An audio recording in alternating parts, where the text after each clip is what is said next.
श्री चिदंबर गुरुकुल sports अकॅडमीच्या राष्ट्रीय खेळाडूंचा जिल्हा क्रीडा पुरस्काराने सन्मान। महाराष्ट्र शासन प्राथमिक शिक्षण विभाग जिल्हा परिषद सांगली यांच्यामार्फत दिला जाणारा पद्मभूषण डॉक्टर वसंतदादा पाटील जिल्हा क्रीडा पुरस्कार यावर्षी अकॅडमीच्या राष्ट्रीय उशू खेळाडू तेजस्विनी विजय पाटील व सोनाली जाधव यांना सांगली जिल्हा पालकमंत्री माननीय श्री चंद्रकांत दादा पाटील, विद्यमान खासदार विशाल पाटील, शिक्षणाधिकारी श्री मोहन गायकवाड सर यांच्या हस्ते शाल, श्रीफळ, फेटा, प्रमाणपत्र, चषक व रोख रक्कम देऊन गौरवण्यात आला।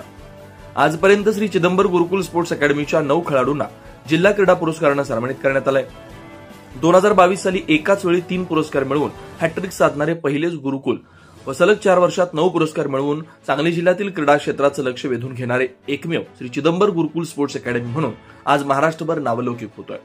श्री चिदंबर गुरुकुल स्पोर्ट्स अकॅडमी हे पूर्णपणे निवासी कला क्रीडा संकुल असून शालेय व 5% आरक्षित क्रीडा स्पर्धांना प्राधान्य देऊन त्यांच्यातील सुप्त कला क्रीडा गुणांचा विकास साधून त्यांना राष्ट्रीय पातळीवर व्यासपीठ मिळवून देऊन त्यांच्या करिअरसाठी मार्गदर्शन करणारे सांगली जिल्ह्यातील पहिली स्पोर्ट्स अकॅडमी म्हणून परिचित आहे।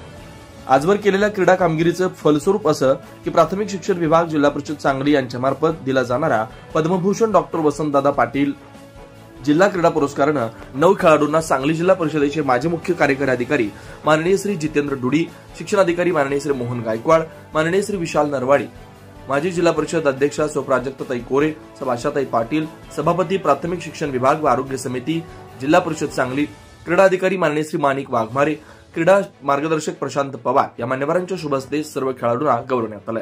विशेष प्रतिनिधी मिरज सांगली।